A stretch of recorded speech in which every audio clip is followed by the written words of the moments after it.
안녕하세요. 임주아입니다. 오늘은 블록체인, 비트코인, 알트코인부터 시작해서 메타버스로 이어지는 그리고 NFT도 제가 세부적으로 정리를 좀 해서 오늘 안내를 드리도록 하겠습니다. 투자를 어떤 걸 해야 될지 많이 고민이 되실 텐데요. 오늘 큰 그림으로 처음부터 끝까지 정리를 해드린 걸 들어보시면 아마 도움이 많이 되실 거라고 생각됩니다. NFT 불을 지핀 건 무엇일까? 그리고 블록체인과 코인에 대해서도 세부적으로 알아보고, 그리고 디파이 부분도 좀 세부적으로 보고요. 그를 기반한 다양한 비즈니스와 상품들도 함께 보고 가시도록 하겠습니다. 2022년 NFT 투자 전략입니다. 일단은 암호화폐가 21세기의 금이라고 불리고 있습니다. 현재까지 보여준 속성들은 좀 위험한 자산에 가까운데 안전자산인 금과는 조금 다른 차별점이 있습니다. 리먼 사태 이후에 시장이 불안하면서 금 선물이라는 게 세상에 태어나게 됐는데 그것이 그때 당시로부터 지금 15년간은 대안자산으로 움직였지만 중앙은행의 그런 불규칙한 금리 인상, 금리 인하 이런 걸로 시장이 움직이고 경기가 좋은데도 불경기라고 하고 경기가 안 좋은데도 불경기라고 하는 이런 거에 피로감을 느낀 모든 사람들이 탈중앙화를 이루면서 만들어진 세상들입니다. 탈중앙화 플랫폼은 이더리움 같이 튜링 완전성을 제공하는 블록체인상에서 동작하는 측면에서 스마트폰에 그 OS랑 좀 비슷합니다. 그래서 안드로이드 기반의 폰이라는 게 있듯이 탈중앙화 플랫폼은 이더리움 기반에서 움직이게 됩니다. 이 블록체인은 구동 환경만 제공하는 것은 아니고 그 기반이 되는 다양한 플랫폼에 대한 신뢰, 그걸 보장한다는 측면에서 기존 안드로이드의 그 OS와 비교했을 때는 훨씬 역할이 크게 됩니다. 이 코인의 문제가 뭐냐면 생성하는데 생겨나는 속도가 굉장히 느리고 또 비용이 굉장히 많이 듭니다. 그래서 이더리움과 이런 비트코인, 탈중화를 하는 데 있어서 신뢰를 보장하는 프로세스를 하려면 작업 증명이라는 게 있거든요.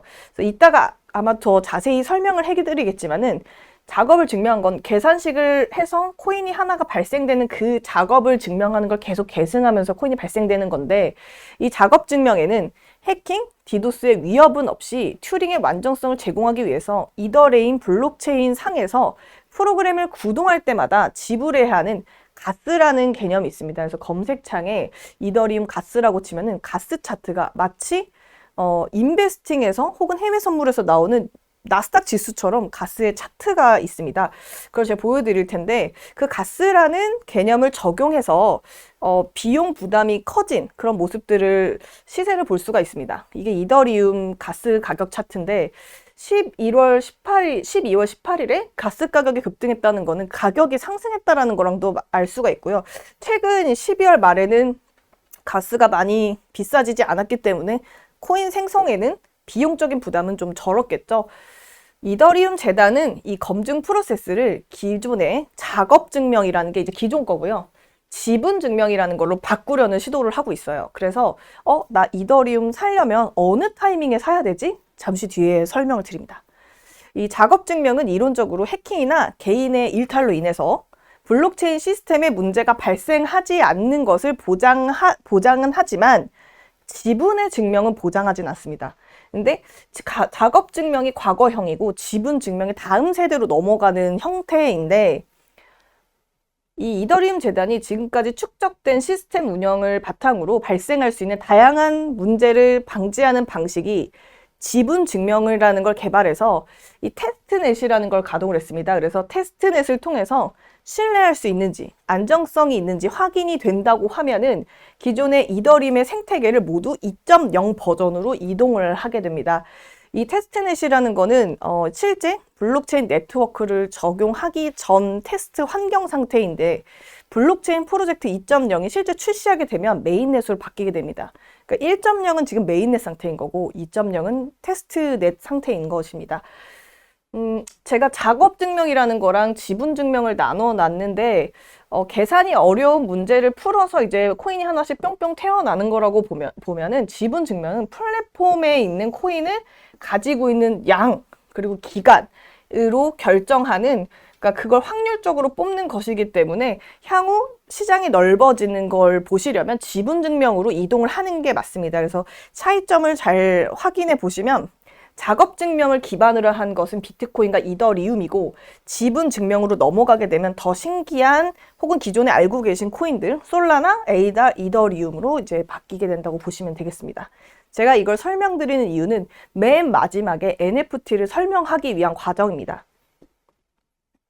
이더리움을 개발한 비탈릭 부테린이 애초에 작업을 증명하는 한계를 인지를 하고 있었습니다. 그래서 먼 훗날 지분 증명으로 이전할 계획을 가지고 이더리움 코드를 작성했는데 이 일정 시점이 지나게 되면 난이도 폭탄이라고 진짜 너무너무 어려운 그런 코드가 실행이 돼서 채굴의 난이도가 급격히 올라가면서 채굴이 정지된다거나 아니면 아까 말했던 가스 차트가 너무 폭주한다거나 아니면 더 이상의 블록이 생성되지 않도록 이미 설계가 됐습니다. 그래서 자연스럽게 작업 증명이 과거형이고 지분 증명 방식의 이더리움 2.0으로 이전해 갈 수 있도록 했긴 했는데 2.0의 안정성이나 신뢰성을 확보하는데 시간이 너무 많이 걸린 거예요. 그래서 2017년도부터 5번이나 난이도 폭탄을 계속 연기를 해왔었습니다. 그런데 2021년 12월에 난이도 폭탄 시행 일정을 내년 6월로 늦추게 되면서 이더리움의 가격이 좀 하락하게 됐는데 여러분들이 만약에 다시 한번 트레이딩 해보신다면 1, 2, 3, 4, 5, 6 그러니까 2.0 되기 전에 트레이딩 하실 기회가 있습니다. 근데 이더리움을 사라는 거는 이 주식 채널에서 뭐 하는 거야? 왜 이런 걸 투자라고 하는 거지? 라고 잘못 이해하실 수가 있는데 맨 뒤에 NFT를 듣고 나시면 이게 왜 그런지도 이 초반 부분을 꼭 기억하셔야 됩니다.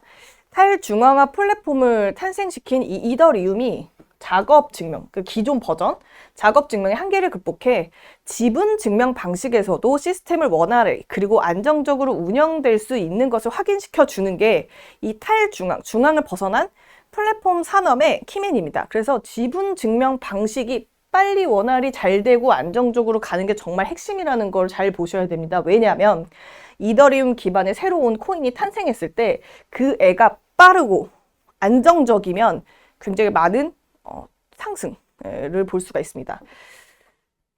그래서 솔라나라는 코인이 있습니다. 이더리움의 가장 큰 문제점이 느리고 그리고 비용에서 이 솔라나가 강점이 있는데 처리 속도가 매우 빠르고 또 저렴한 수수료가 강점이기 때문에 NFT 분야랑 디파이 분야, 이 디파이는 잠시 뒤에 설명해 드리겠지만 약간 뭐 만약에 네이버의 결제 시스템, 뭐 KG 이니 시스템 카드 결제 대행이랑 좀 비슷한 모양이라고 보시면 되고 뒷부분에 자세히 설명을 드립니다.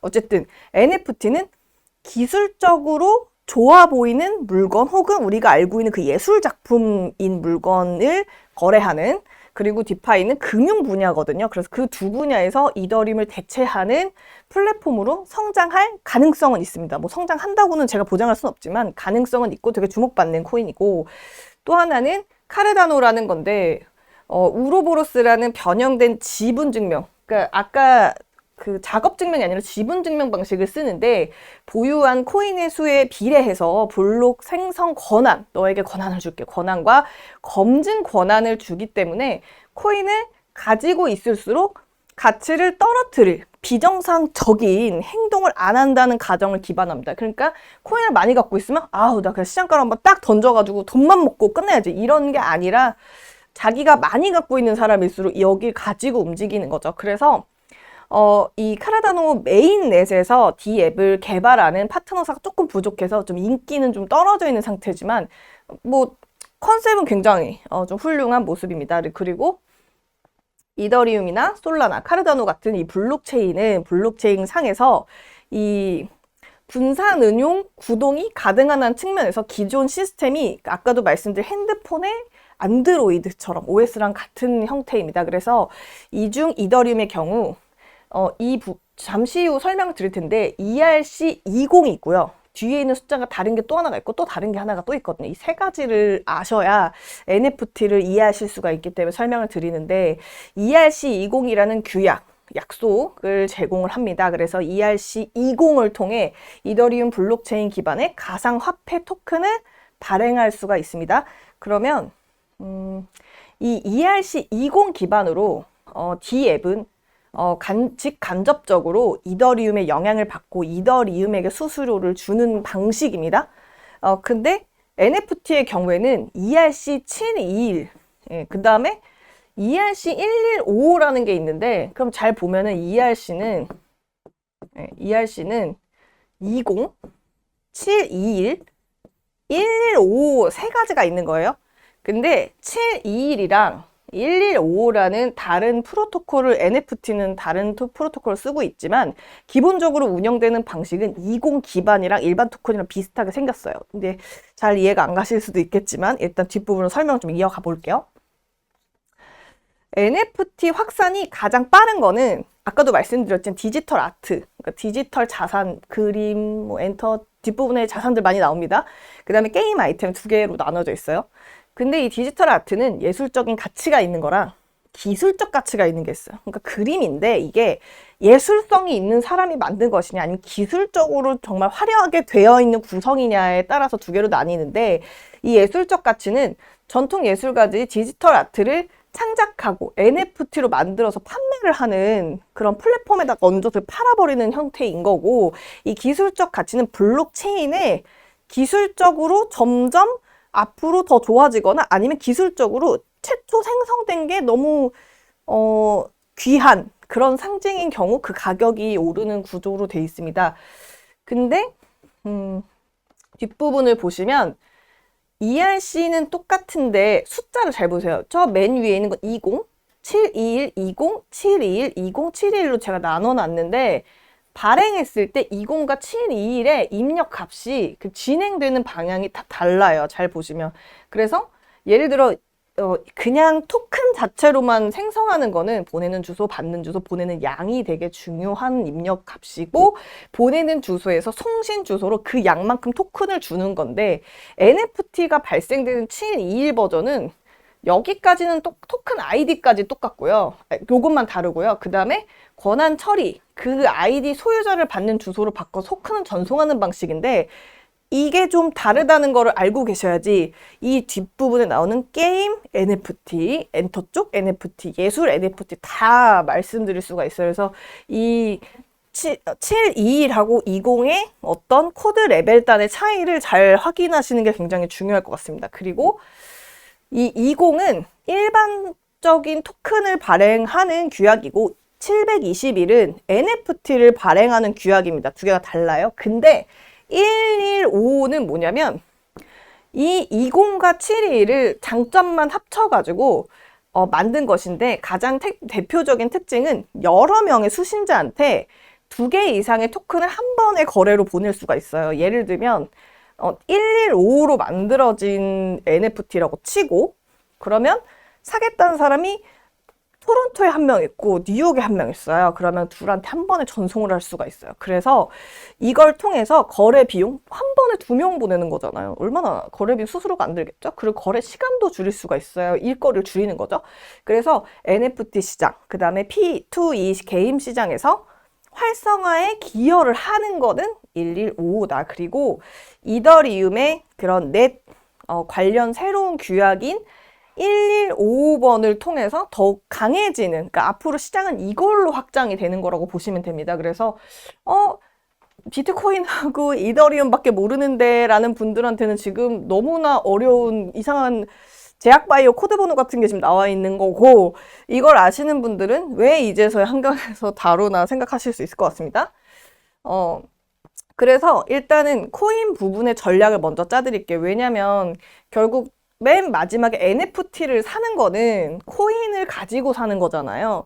그래서 내가 무슨 코인을 갖고 있어야지 이게 돈이 되는 것이며, 이거를 잘 하는 완벽한 회사를 사야 되는 거잖아요, 저희는.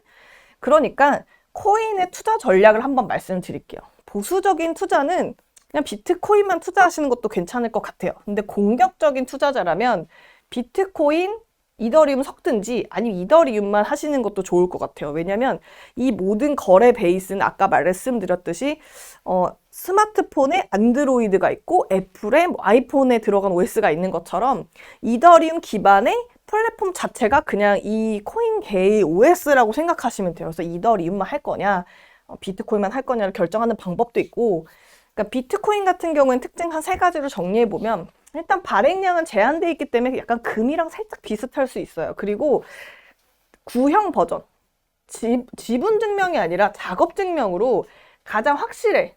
야, 그 함수 계산해가지고 나온 값으로 그냥 한 개 나온 거야.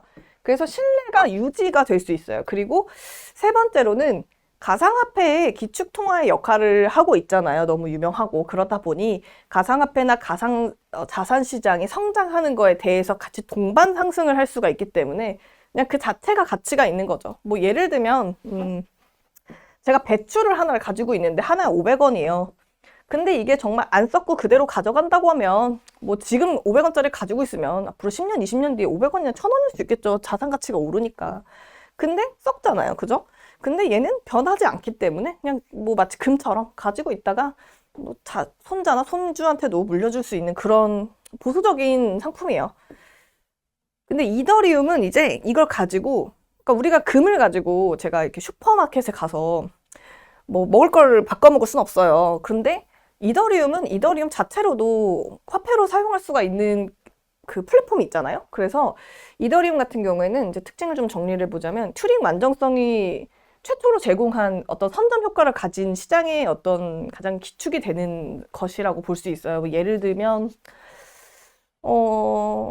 한국거래소의 1호 주식은 사실 최초 선점을 해도 사실 그 회사가 계속 살아남아서 지금까지 잘 있어야지 그 어떤 선점 효과와 어떤 자산의 가치가 있지만 지금 그렇지 않잖아요. 근데 미국에 있는 선물 거래소에 있는 나스닥 지수나 S&P 지수는 최초 시작했던 날로부터 지금까지 매일 상승하고 있었기 때문에 가지고 있는 것 자체가 선점 효과랑 가치가 같이 있었단 말이에요. 마찬가지로 이더리움 약간 그런 느낌인데 특징 중에 두 번째 보시면 알트코인 대비 가장 많은 검증자들이 활동을 하고 있어요. 그래서 만약에 2.0 이더리움 2.0으로 지분 증명으로 바뀌더라도 비트코인 다음으로 가장 신뢰를 받는 블록체인으로 남게 될 수 있는 상품이다 라는 거고, 그 다음에 그 ERC20, 그 다음에 ERC710, 그 다음에 ERC115의 세 가지 규약을 기반으로 이미 DApp과 NFT가 발행된 게 너무 많기 때문에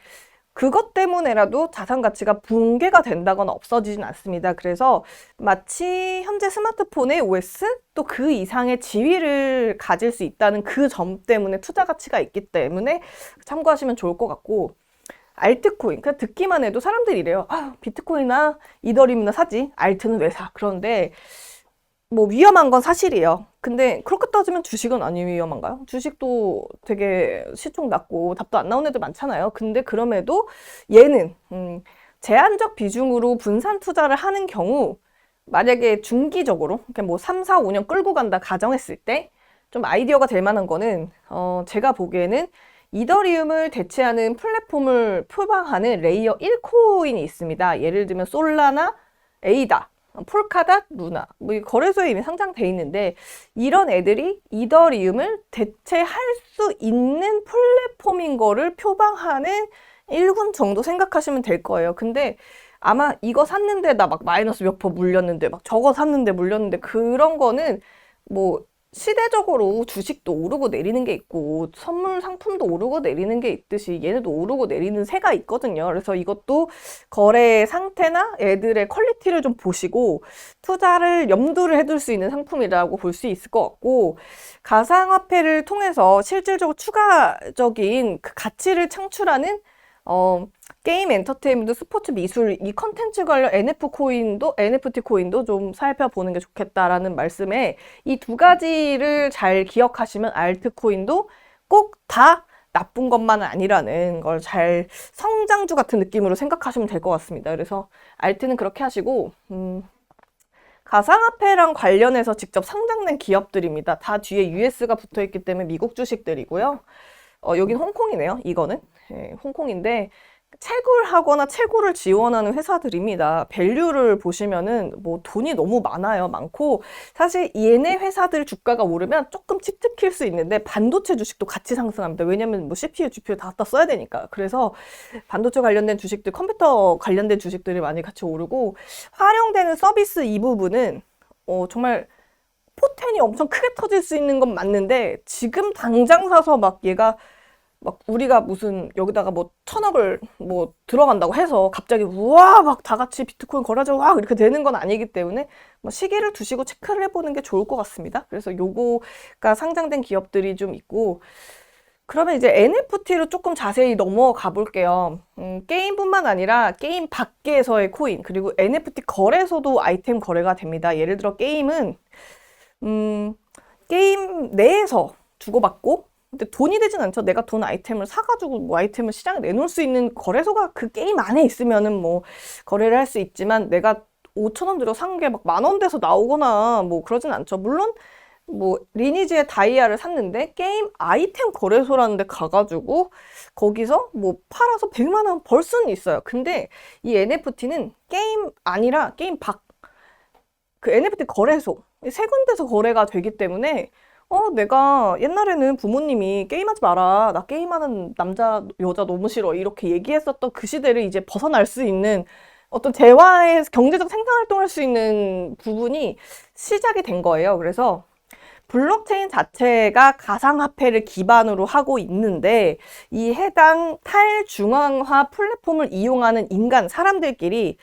뭐 세계적으로 내가 해외에 있는 저기 토론토 시골에 있는 사람하고 거래하기도 굉장히 용이하다라는 점이 NFT의 시작을 불을 지피는 배경이 됩니다. 그리고 게임 회사도 자체적인 NFT 거래소를 만들어서 거래 수수료를 수취할 수 있는 새로운 사업 모델을 추가할 수 있기 때문에, 게임주 같은 경우에는 게임 본회사주 말고 홀딩스 주식을 사시는 게 훨씬 더 용이합니다.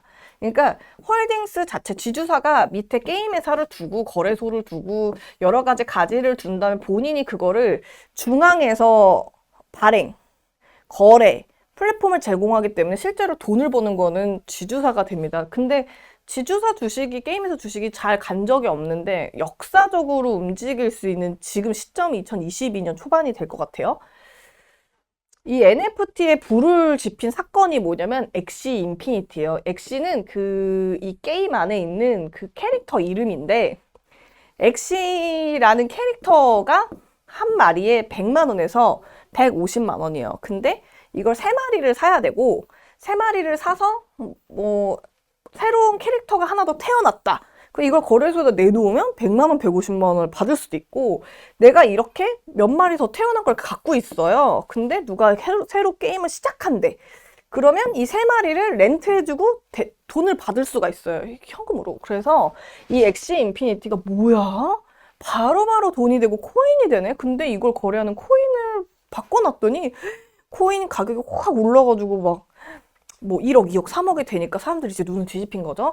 자, 그럼 이제 이 NFT 불을 지핀 사건의 포인트를 좀 볼게요. 제가 아까 얘기했던 721번이 이제 여기 등장을 하고 1155가 등장을 하게 되거든요. 잘 보세요. NFT를 제작하는 기존 토큰 규격이 ECR 721이에요. 처음에 이더리움 만들 때 코인이 20이었잖아요.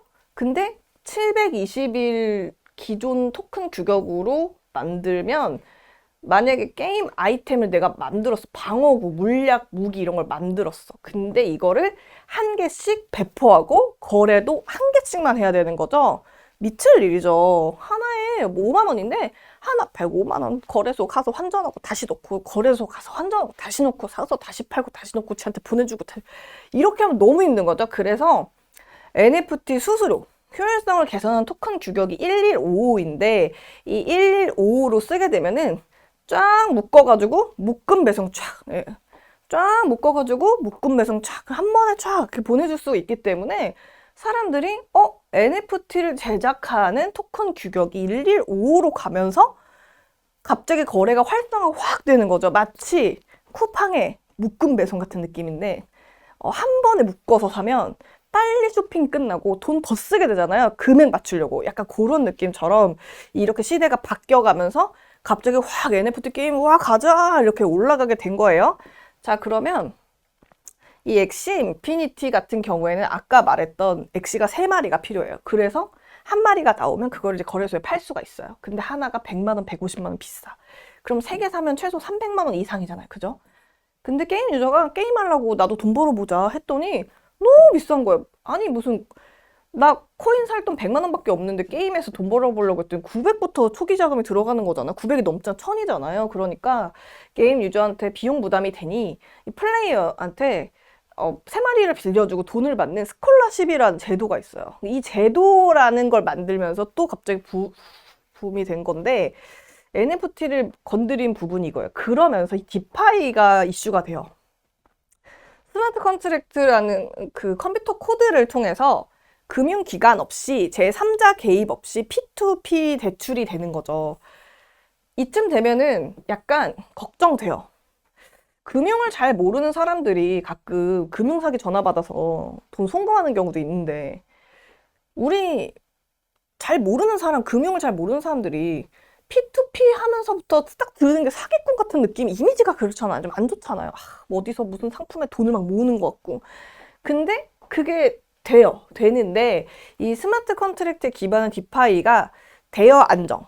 그러니까 빌려주고 막 먹튀하고 막 캐릭터가 사라지고 이런 게 없고 계약 유지에 대해서도 완전하게 보장을 해주기 때문에 나 3마리씩 만들어가지고 여기저기 한번 렌트해서 파이낸싱 해보자 이런 생각들을 사람들이 막 하기 시작하면서 이게 붐업이 된 건데 이 디파이는 예금, 적금, 대출, 자산거래, 보험, 자산관리까지 다 금융 서비스가 다 했던 거를 금융 리테일화해서 들어올 수 있어요. 그래서 제가 전통 은행주가 2022년에 그 한 해 동안은 달리지 않으면, 기술적으로 달리지 않으면 이미 일루 자산이 빠져나갈 수가 있는 거죠. 그래서 어르신들은 전통 은행주를 배당 6%, 8% 주니까 트레이딩을 하실 수 있어요. 1억, 2억, 10억. 근데 우리 이미 젊은 MZ 친구들은 이미 이런 데서 트레이딩이 되고 있기 때문에 금융주의 수급을 기대하시는 거는 2022, 23년도에는 저 불가능하다고 전 봐요. 그리고 뒷부분을 좀 더 넓어. 이 디파이는 프로그램 코드라는 측면에서 지금의 인터넷 뱅킹이나 모바일 뱅킹이랑 좀 비슷하고요. 프로그램 코드가 보장하는 신뢰, 이거 믿을 만한 코드를 가지고 사용자끼리 직접 거래를 하는 거고, 블록체인은 이 거래에 대한 수수료만 받아가는 방식이에요. 그래서 대출과 상환에 대한 강제성은 스마트 컨트랙트가 보장을 해주고요. 예를 들어서 전통 금융이 금융회사의 신용을, 난 신한은행을 믿어, 국민은행 믿어, 이렇게 믿음을 가지고 예금을 받고 사용자의 신용을 평가해서 야, 쟤는 대출 잘 갚는 애, 뭐 평가를 하고 월급도 잘 들어오네, 평가해서 대출을 집행하는 방식과는 차이가 있어요. 그러니까 신용이 없어도 되고 예금이 없어도 돼요. 그냥 내가 거래하고 싶은 걸 하면 되는 거예요.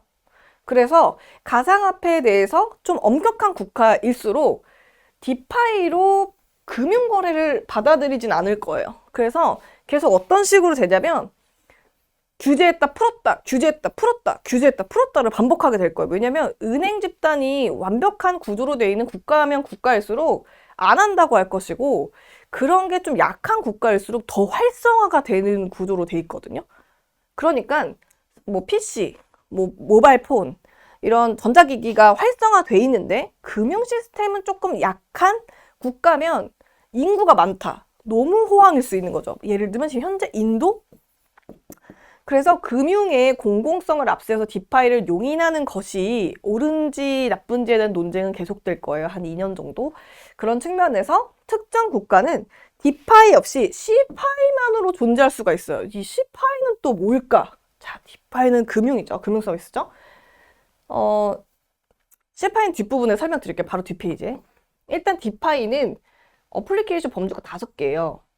탈중화된 거래소, 대출 차입, 자산관리, 파생상품 지급인데 대표적인 프로젝트들은 이름을 기재를 해놨어요. 잘 보시고 이런 지금 이미 시스템들이 돌아가고 있는 국가들이 있어요. 근데 시파이를 제가 설명드리면 우리가 말하는 시파이는 간단하게 빗썸, 업비트, 바이낸스, 코인베이스, 크라켄 같은 애들이 시파이예요. 오늘날 가상화폐로 이루어지는 금융거래는 디파이로 거래되지 않아요. 아까 엑시 인피니트 캐릭터 사기 위해서 디파이 시스템을 쓰는 거는 그 게임에 한해서고 기본적으로는 시파이를 많이 써요. 왜냐하면 금융의 규제를 그렇게 지나치게 받지는 않거든요. 물론 받긴 받아요. CeFi는 가상자산 거래를 온라인으로 이루어지는 거랑 디파이랑 똑같은 모습을 가지고 있는데 금융 거래를 중앙에서 관리하는 별도 서비스 업체가 있잖아요. 있다는 점에서 전통적인 금융기관 좀 비슷한 모양을 가지고 있어요. 이 CeFi의 신뢰를 믿음의 원천은 어디냐면 프로그램이 아니고 개별 CeFi 서비스 기업이에요. 그러니까 뭐 대기업 누가 스폰하는 뭐 가상화폐 거래소 이런 데서 믿음을 주는 거죠. 그리고 이 CeFi 서비스 기업은 기존 금융기관 뭐 은행, 신한은행, 뭐 KB은행, 뭐 우리은행, 은행과 유사한 금융 규제를 받고 있어요. 그래서 정부가 계좌 만들지 마 그럼 못 만들죠. 예, 못 받고 그걸 또 받아들여요. 그래서 정부 규제로 고객 확인 제도 혹은 자금 세탁 방지 법 같은 데 규제를 받아서 움직이긴 하는데 한국에서도 뭐 가상화폐 거래소를 합법화하는 과정에서 좀 이런 이슈가 있었죠. 그래서 이런 CeFi에 해당하는 것이 대부분 아래 말씀드린 거래소인데 잘 보시면 디파이는 대부분 어떤 특정 국가는 안 하려고 하잖아요. 그쵸? 안 하려고 하는데 어쨌든 금융 서비스가 제공이 되고 있는 건데 CeFi는 이미 하고 있는 거잖아요. 그러니까 게임 아이템을 거래해서 디파이로 대출하는 건 규제를 할 것이고 CeFi로 코인으로 거래하는 건 규제를 이미 받고 있는 상태인 거예요. 그러니까 세탁하거나 확인만 되면 거래는 된다는 얘기죠. 그래서 계속 이 코인을 기반으로 한 NFT가 발생이 이제 막 활성화가 되는 거기 때문에 이걸 잘 알고 가셔야 돼요. 이거는 그냥 알아두셔야 될 텐데 분권자치기구라고 중개 기관의 개입이 없이 참여자를 합의를 통해서 전적으로 운영된 거버넌스인데 블록체인은 탈중앙한 거잖아요. 중앙은행을 탈한 거란 말이에요. 중앙은행은 우리가 하는 뭐 FRB, 뭐 FOMC 그 연준 그 애들이잖아요. 근데 이 탈중앙 상태에서도 사실 또 중앙에서 어느 정도 규칙을 가지고 관리를 하기는 해요. 그러니까 완전히 중앙은행을 탈했는데 그럼 이거 누가 관리해? 중앙은행이 관리해서 좋은 점도 있잖아. 뭐 인플레이션 막아주고 디플레이션 막아주고 뭐 돈도 풀어주고 넣어주고 하는데 그럼 이거 코인은 누가 관리해? 도대체? 그 룰은 있는 거 룰이 있긴 있어요. 그래서 한번 검색을 해서 자세히 한번 읽어보시길 바랄게요. 이걸 설명하면 저는 오늘 너무 오래 걸리겠죠? 그리고 디파이 부분을 조금 정리를 하는 과정에서 제가 몇 가지 포인트를 좀 설명을 드릴 게 있는데 얘기가 너무 길어질 것 같아서 그냥 포인트만 할게요. ICO라는 걸 아셔야 될 텐데 약간 우리나라로 치면은 그 주식 IPO랑 좀 비슷한 거거든요. 이것 또한 그들의 금융 서비스예요. 그리고 스테이킹은 본인이 보유한 가상화폐를 블록체인 거버넌스 모델에 위임해서 약간 예금처럼 일정 동안 거래 안 되도록 홀드 보호해서 건 것처럼 묶어놓고 돈을 받는 게 있어요. 이런 것도 이제 투자 상품의 하나고 또 하나는 탈중앙화된 거래소가 따로 있어요. 그래서 프로그램에 의해서 별도 중개기관에 자금을 보유하거나 예치하지 않고 가상자산을 자유롭게 거래하거나 환전하는 건데 CeFi처럼 비썸, 오비트 같은 데다가 보관을 안 하고 거래 중개를 직접 하는 게 있어요. 검색을 한번 해보시기 바랍니다. 제가 이제 탈중앙화된 거래소가 있는데 대표적으로 유니스왑인데 거래가 정말 많죠. 이 모르시는 분들은 다시 한번 검색이 필요한 시점입니다. 네. 게임으로 넘어가 볼게요. 일단 게임에 불을 지폈잖아요. 게임은 위메이드가 지난 8월에 출시한 미르포가 있는데 이거 P2E 게임이에요. 근데 이제 엑시 인피니티처럼 그 계보를 이어가는 회사인데 상단된 전문 게임사가 만든 게임 중에 최초로 MMORPG 블록체인 기술을 접목한 거예요. 근데 게임사들이 향후 비전이 있는 이유는 MMORPG 게임으로 그 안에서 경제를 만들었잖아요. 사고, 팔고, 생성하고, 비율 조절하고, 물량 조절하는 걸 했었기 때문에 여기다가 저 블록체인과 또 코인과 경제를 집어넣게 된다고 하면은 아무래도 더 잘 운영할 수 있겠죠? 그리고 게임 내에 필요한 흑처리 하나가 있는데 뭐냐면 유저들이 퀘스트를 수행하거나 할 때 광산에서 채굴한 흑철이라는 게 있어요. 근데 이게 10만 개의 1 드레이코로 교환을 할 수가 있는 거죠. 근데 그 드레이코가 위믹스 월렛을 통해서 위메이드 블록체인 생태계의 기축 통화가 위믹스인 상태로 교환을 할 수가 있어요. 그러니까 로블록스도 로블록스 대표 코인이 있고 이 게임 회사도 여기에 대표 코인이 있는 거거든요. 그래서 그걸 다시 현금화를 할 수 있기 때문에 게임을 즐기다가 거기 아래에 있는 가상자산으로 다시 위믹스라는 거래소의 C파이에 거래가 되는 코인으로 바꿔서 다시 현금화를 할 수가 있다는 거는 뭐냐면 내가 게임 아이템을 획득해서 게임 아이템 거래소에다 내놓는 것보다 너무 더 쉬운 거래 절차거든요. 그리고 인간이 많잖아요. 위믹스 자체로도 시세가 있고 채굴해서 흑철을 가지고도 시세가 있고 그 두 군데에서 투자 이익을 볼 수가 있기 때문에 흥행을 했던 건데 그런 게 있고 그 다음에 이게 이제 게임 쪽은 어떻게 돌아가게 될 거냐면 게임 시장 초기를 선점한 블록체인 생태계가 결국 살아남고 게임 플랫폼 그리고 유틸리티 토큰 거래소로 남을 거예요. 그러니까 게임에서는 결국 거래소로 남고 끝날 수 있어요.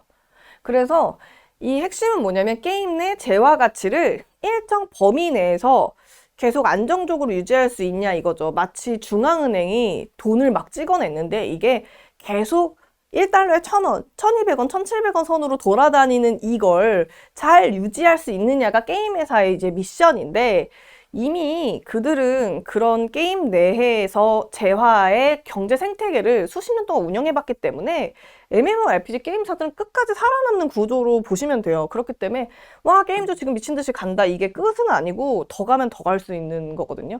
마치 NC소프트 리니지 안 하시면서 리니지가 다이 하나 캐면 100만 원이다. 이거 하나로 10년 동안 계속 90만 원 갈 때까지 트레이딩 해보신 분들은 아실 거예요. 아, 이거 짧은 그림 아니다. 그리고 뭐 저는 홀딩스 주식을 보시는 게 더 좋아요. 왜냐면 이 지주사들의 격이 좀 상승되는 구조거든요. 그러니까 게임 회사가 아니라 플랫폼으로서 그리고 거래소로서 어떤 형태로 크게 중앙화된 상태로 남게 되기 때문에 이 부분은 주식은 잘 보시는 게 좋고 좀 시세가 최근에 계속 이어서 나고 있거든요. 계속 전고점 돌파하면서 가고 있기 때문에 이 부분은 잘 체크를 하셔야 될 것 같아요.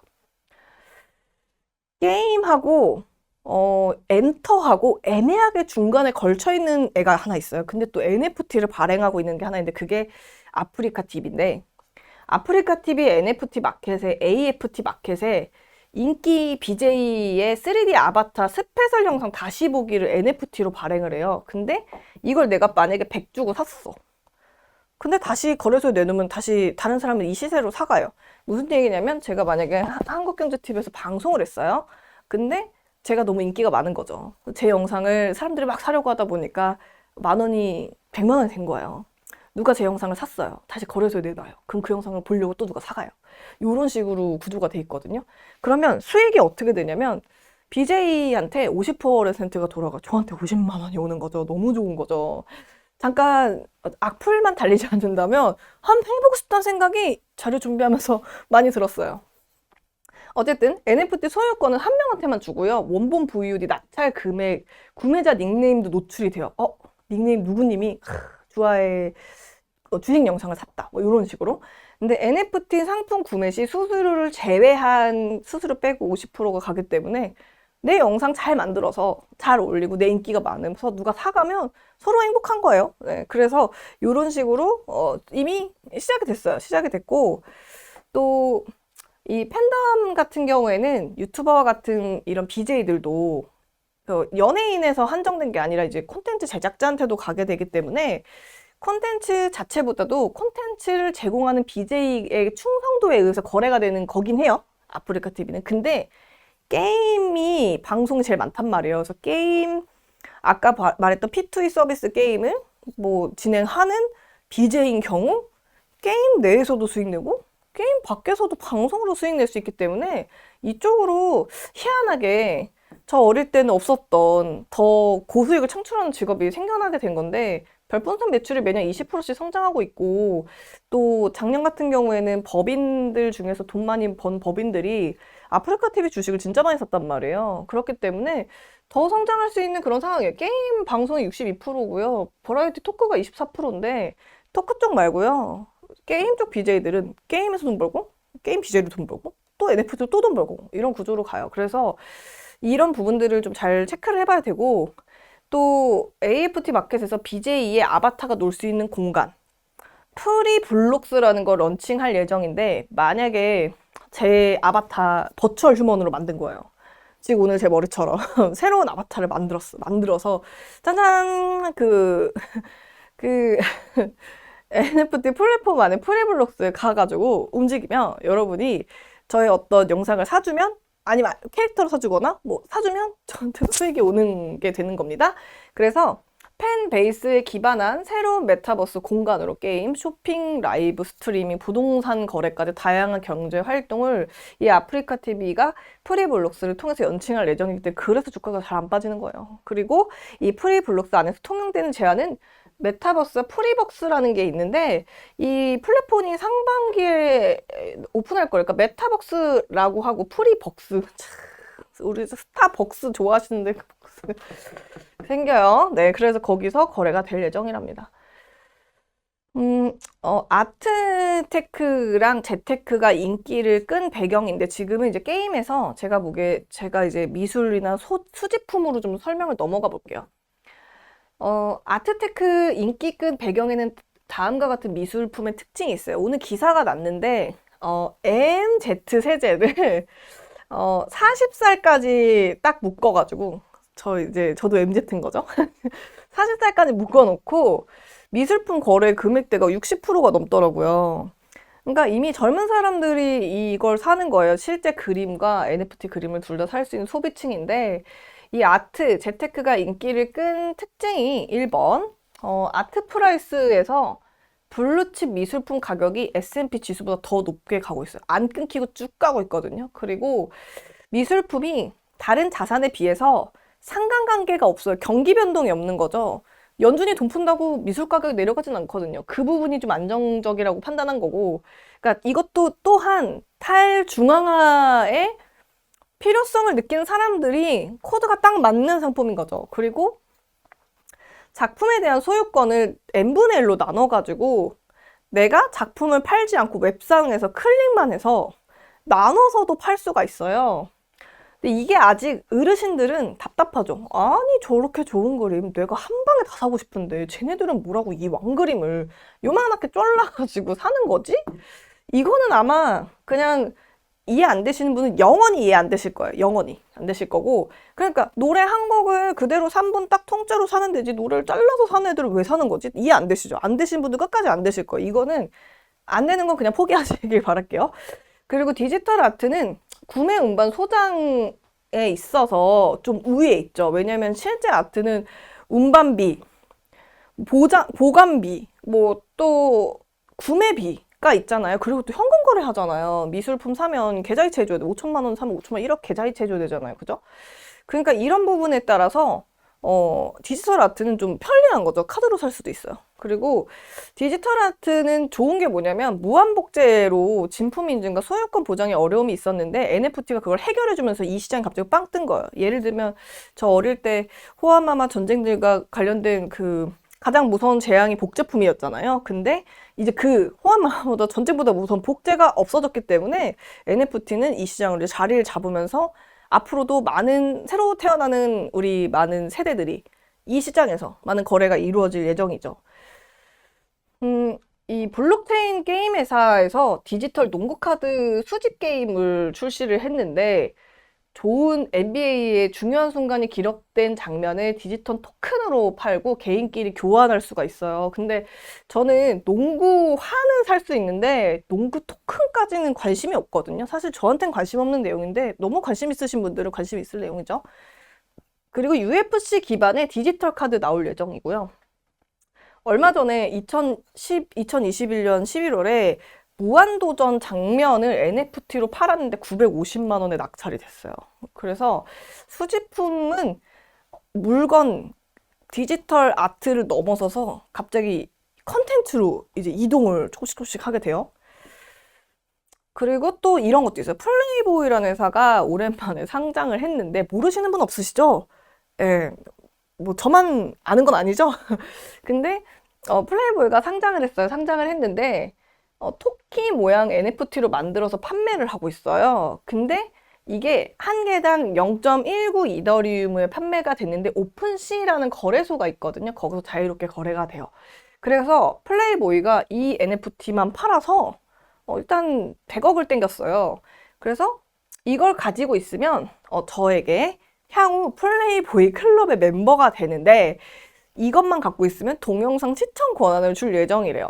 그러니까 이게 누가 사 하실 텐데 중국에서 미친 듯이 팔려요. 너무너무 많이 팔려요. 그래서 어떤 이미지가 있냐면 좀 쿨하고 멋있는 도시적인 좀 뭐랄까 세련된 그런 남자를 형상화하는 이미지를 심어놔가지고 요게 우리나라에서는 좀 19금 뭐 그런 쪽으로 이해가 되시겠지만 다른 나라에서는 세련된 이미지를 MZ 애들이 받고 있답니다. 네, 저는 MZ는 아닌가 봐요. 아무튼 그래서 요런 NFT도 있었고 망한 NFT도 있어요. 크립토키티라고 아까 저기 보시면은 ERC721로 만든 건데 2017년 말에 코인 막 폭락했을 때 데퍼랩스에서 만든 거예요. 디지털 고양이를 수집하는 게임의 아이템으로 NFT를 만들었으니까 엑시 인피니티의 조상님이에요. 조상인데 출시 초기에 대박 나가지고 1억에 판매가 됐었고요.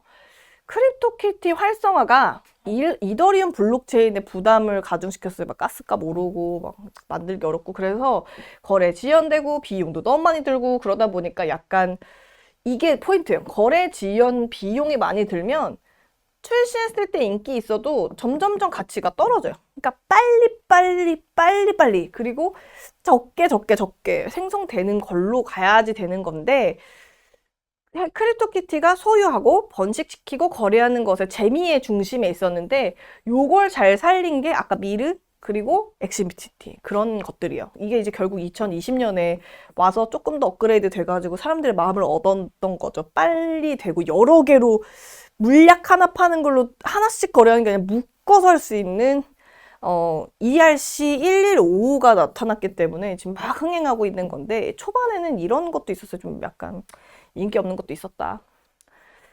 이제 엔터 쪽으로 슬 넘어오는데 엔터는 이렇게 생각하셔야 돼요. 결국은 우리가 메타버스 세상이라는 게 있는 거고 그 안에 가상인물이 존재하게 될 거고 뒷부분에 나오겠지만 이 메타버스 부동산 지금 하나에 500만 원, 700만 원 주고 샀는데 7천만 원, 5천만 원 돼 있거든요. 뒷부분에 나와요. 근데 지금은 베타 서비스 상태에서 땅만 거래되는데 그 정도인데 2023년하고 2024년에 이게 자리를 잡는단 말이에요. 그러면 그거 하기 전에 캐릭터, 내가 거기 입장할 때 캐릭터로 변경이 돼야 되는데 그 초기 단계에서의 엔터와 착 붙어서 비즈니스가 발생된 게 이거거든요. 그러니까 이게 야 저게 뭐 돈이 내가 안 살 건데 되냐 안 되냐를 따지는 게 아니고 요걸로 시작해서 결국 메타버스 세상으로 가면서 그게 곧 지금은 연예인 캐릭터는 만들고 있지만 곧 나의 모습이 될 수 있는 기술의 밑단이라고 보시면 될 것 같아요. 셀럽하고 소속사랑 NFT 발행사가 착 붙어가지고 트레이딩 카드가 나왔는데 일본에서도 지금 그 아이돌들 트레이딩 카드 팔고 있어요. 장사 잘 돼요. 그리고 또 공개되지 않은 사진들을 원해요. 그러니까 기획사에서 기획으로 찍어낸 사진은 NFT로 사고 싶지 않고요. 이렇게 약간 정말 나만 볼 수 있는 살짝 자연스러운 사진들 있잖아요. 뭐 집에 있는 사진이라던가 뭐 요런 자연스러운 아니면 뭐 딴 거 뭐 하고 있는 사진 요런 것들을 지금 구입을 하고 싶어 하고요. 마치 그 대포 여신들이 사진을 찍어가지고 자기네들끼리 공유하는 것처럼. 그리고 아티스트의 영상이 담겼는데 그 영상 왜 팬사인회 팬미팅처럼 나만 볼 수 있는 그런 영상이라던가 카드라면 희소 가치가 높아지는데 NCT 같은 경우에 슬로우 애쉬 포토카드라고 이렇게 보면 움직이고 이렇게 보면 움직이는 카드 있죠. 그거 엄청 비싸게 지금 판매가 되고 있어요. 되고 있고 음원 같은 경우는 이미 7월 달에 가수들이 영상, 그 다음에 음원을 NFT로 발행을 했고, 그걸 받으면 뭐 팬에게 팬미팅이나 콘서트 우선권을 준다고 하니 어차피 앨범을 200개 사고 400개 사야지 팬미팅 갈 수 있는 거면 NFT를 사면 되죠. 가격은 비슷하니까. 그러니까 결국 그냥 어차피 내가 앨범 사서 본국으로 가져가지 않는 거 아세요? 중국에서 한국 앨범 못 사게 막았잖아요. 중국 팬들이 한국에 있는 앨범 사이트에서 앨범 사고 앨범을 그냥 기증해 버린단 말이에요. 뭐 어디 구청이나 부르유토끼 한단 말이에요. 그런 식으로 되다 보니까 어차피 앨범 안 가져갈 거고 앨범만 보고 안에 있는 카드만 빼서 뭐 팬미팅 권한만 살 거니까 그냥 애초에 NFT로 가면 서로 행복한 거죠. 음반 발매비 안 들고 디지털로만 만들어서 그냥 많이만 판매되면 되는 거잖아요. 거기 랜덤으로 나오기만 하면 되잖아요. 그러니까 어딘가 약간 게임 뭐 이렇게 랜덤 박스 뽑기 같은 비슷한 느낌이긴 한데 여기로 이동했어요. 그리고 뭐 미공개 영상 같은 경우에는 뭐 SM에서 루키즈라고 연습생 때 영상을 이렇게 막 올려서 주는 그런 팬 서비스들이 있는데 이런 식으로 NFT가 많이 발생이 되는 그림으로 가요. 그리고 제작사는 좀 흥행을 못했긴 했지만 어쨌든 뭐 NFT로 창작물들을 만들려고 준비를 하고 있는데 아마도 에이스토리는 흥행작을 곧 만들겠죠? 아직 뭐 차후 나오는 작품들이 있으니까 뭐가 NFT화 될지는 모르겠지만 준비는 다 완료가 된 것 같더라고요. 그리고 엔터 쪽에 유나라고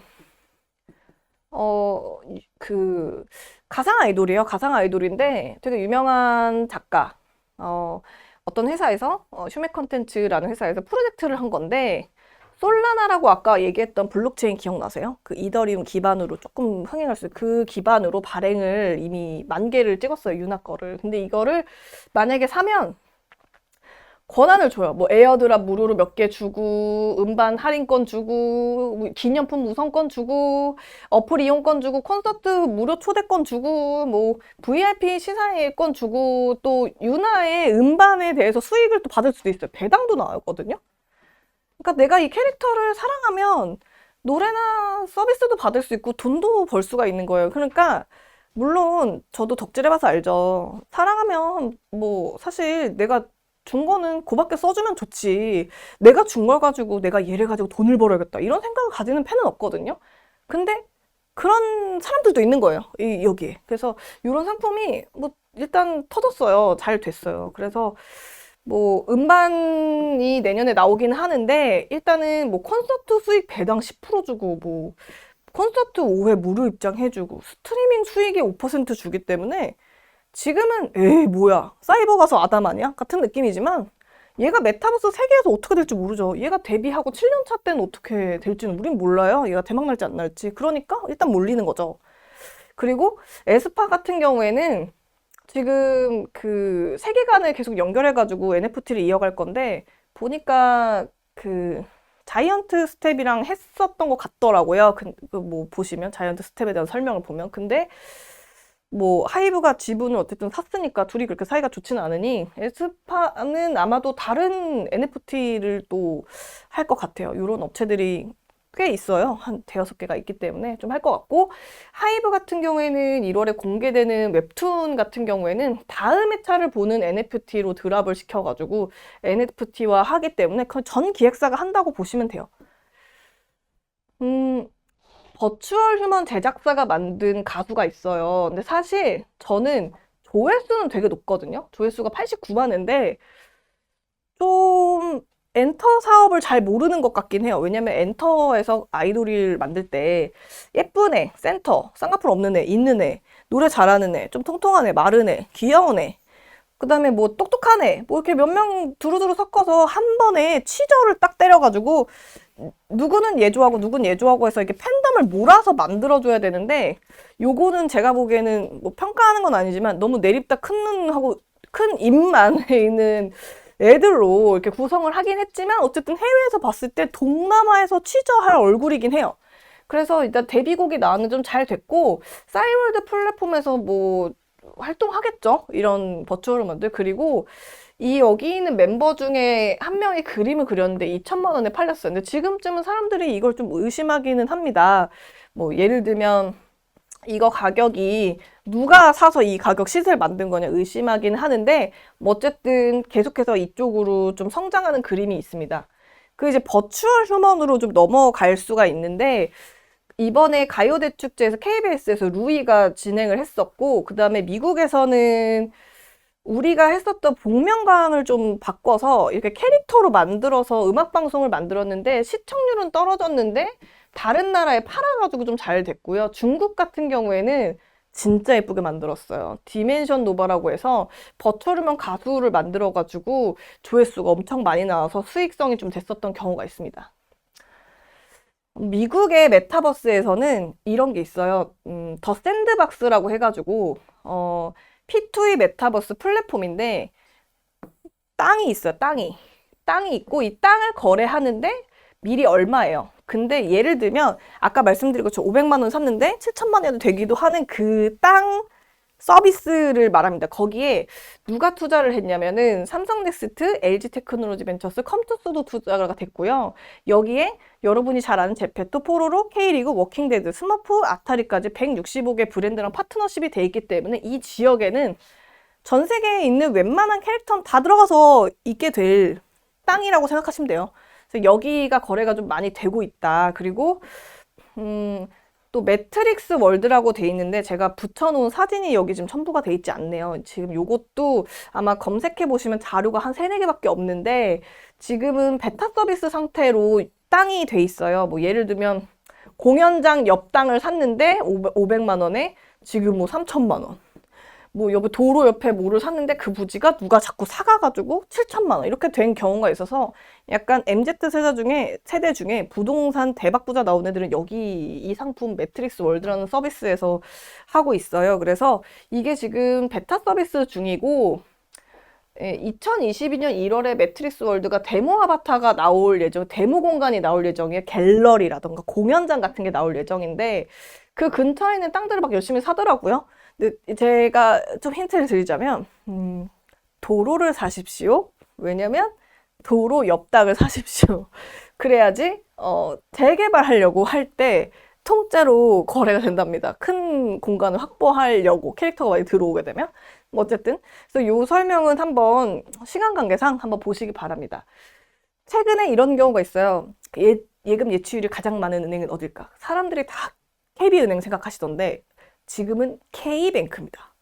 K뱅크는 96년생부터 89년생 사이의 사람들한테, 이 학번들한테 학자금을 여기다 넣고 다시 송금할 수 있거나, 학자금 대출을 K뱅크 쪽에서 받아서 냈거나, K뱅크로 가지고 있었던 경우가 굉장히 많습니다. 왜냐면 편의점 옆에 있는 CD기로 수수료 없이 썼기 때문에 이런 걸 많이 쓰는. 그러니까 제 세대, 지금 40대 세대에서는 사이버 은행, 키움증권이 유행했던 것처럼 지금 요 96년생과 89년생 사이는 K뱅크를 많이 쓰고 있고, 초창기 가입자는 K뱅크 주식이 이미 입고가 돼 있어요. 그 MZ 애들한테. 근데 업비트가 대박이 났잖아요. 업비트에서 번 돈이 K뱅크에 다 가 있으니까 K뱅크가 예금 잔고율이 제일 높아요. 그래서 상장하면 대여가 되는 건 LG에너지솔루션이 아니라 얘이고요.